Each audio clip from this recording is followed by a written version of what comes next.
Guys, welcome back to some more AFK Arena. Today we're over on the test account and the patch notes are up. That is right, patch notes 1.154 are up, which brings a new Hippo. That is right, we have talked about a Hippo. It is Knox, the Cursed Conjure, intelligence-based support. Now, it is kind of crazy that they have been throwing a insane amount of support heroes. It doesn't seem like we're getting really much of a variation. Even when we're getting mage heroes, they are still coming as support. Now, if you think even we got Rando, which is agility support, and then of course we got the awakened version of Thoren, and now we do get Knox, which is a intelligence-based support. So it seems like they just keep pumping out support heroes like crazy. We're not seeing many warriors or rangers. I don't know exactly what's going on and how this is going to affect. Is he going to be best in slot? Are we thinking like an Aurelia or a Lavatune with him? Only time will tell exactly what we do get with this hero itself. But we knew again from Dolly's speculation that it was going to be a new support hero. So added the trial event in there, added the bountiful trials as always, added a new event, the Pursuit of Treasures. I'm really hoping that we start pumping out and they start putting out some new events instead of just kind of reworking or just kind of rerunning the exact same voyages or the exact same events that we've seen for years in the past. We need some new content, honestly, to this game as well as other things, but we'll basically start at new content. So I'm hoping this is going to be something new, not just a reskinned event that we've seen previously. Collect treasure crystals and obtain a variety of rewards. You can also work together with guild members to open exquisite gift boxes and get additional rewards. Now, this is something in Companions that they have done phenomenally well, is getting and working with your guild itself to achieve the boss rewards and everything else.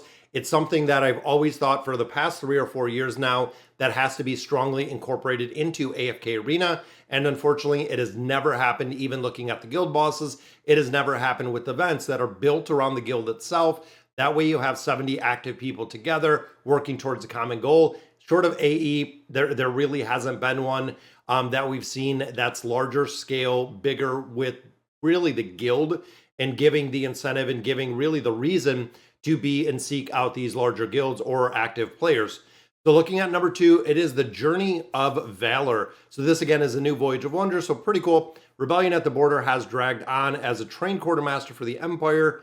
Are we putting Star Wars in here?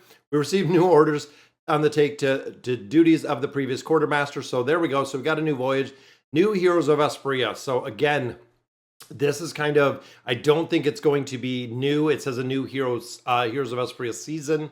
So I think it's going to be the exact same. So the PvP, again, just churn and burn the same events. Ghoulish Gallery. The first time you enter the Ghoulish Gallery every week, you will receive special supplies from the Bounty Hunters Guild. That is what we need. We've talked about this again for a significant amount of time. When it comes to the Ghoulish Gallery, they need to give us access to the arcane staffs.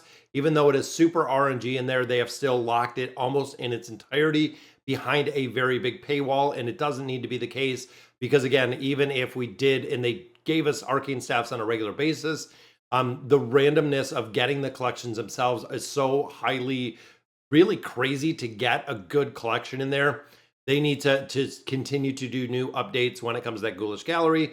Nightmare Corridor, of course, just the rotation of the bosses. Campaign Stages update added chapter 70. That's right, guys. We are in 70 chapters already, which is kind of crazy. Updated content. Those ranking among the top players by the time the results of the second round of Treasure Scramble is calculated will receive the Treasure Commander role.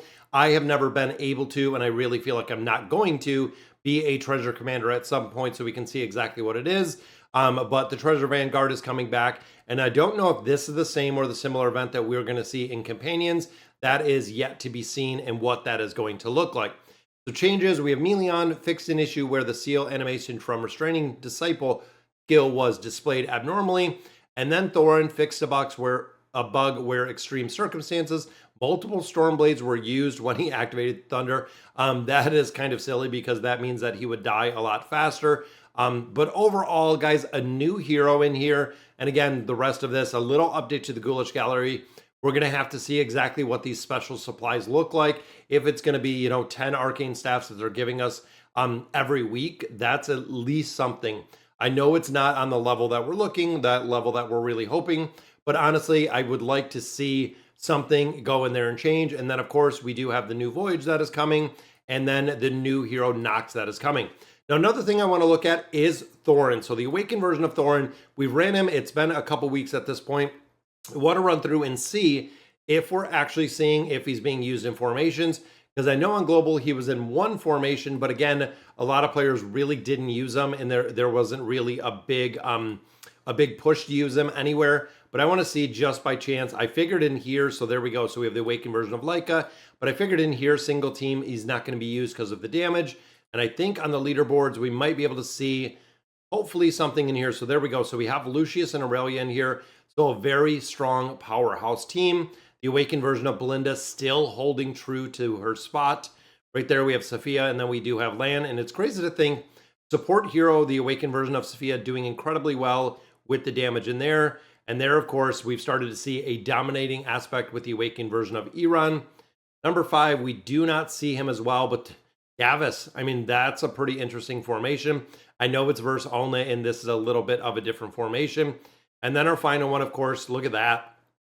So looking at the damage that Liberta puts out, but we also do have the secondary damage dealer right there, which is kind of crazy. So Demia pulling in, and I believe that is Demia's skin that we're seeing right there. So unfortunately, this iteration or this week with the Ice Queen, the awakened version, or excuse me, the original version of Shmira, we are not seeing it. Let's see the Nightmare Corridor. And I feel like here he's not doing enough burst damage that we're going to see him in here. There's Gwen, there's Athalia, there's the awakened version of Thane. There is Vika still holding strong. We have Baden again. And then there we go. So look at Rendell. So this is another one kind of interesting right there, 13.18. Now, the big thing with Rendell to make him do and amplify the damage is, unfortunately, it is the plus 40 signature item. That is where you do have to build him. That is really the requirement if you want him to perform and perform exceptionally well. The plus 40 signature item, just like we've seen right here with Adrian and Elise, it is kind of the exact same thing where if you're running this combination and he doesn't have the magical pierce and the physical pierce from that plus 40 signature item, you're not going to see a lot of utility with the hero itself, unfortunately. And I want to see if we do have the Treasure Scramble, which it might be. Yeah, season hasn't started. But overall, even in PvP, I know a lot of players were saying that even looking at PvP teams, looking at Champion Hall, looking at a bunch of different places, that again, the awakened version of Thoren, even though a lot of players have the awakened version of Thoren, really not showing up. And even here, looking at a big multitude of teams, we are still not seeing the awakened version of Thoren. Even though we had the adjustments, we had a couple different changes, but overall, even looking again, kind of the whale scenario where they build them out very high, very strong, we are still not seeing that awakened version of Thoren being used really anywhere within AFK Arena, which is pretty sad. But all right, guys, so that is going to do it for the patch notes for today. And again, really trying to keep an eye out for that awakened version of Thoren. If we see him pop in formations, if we see him somewhere, but unfortunately at this point, we are not. So again, that's going to do it for today's video. Let me know in the comments what you guys think. And as always, thank you guys for watching.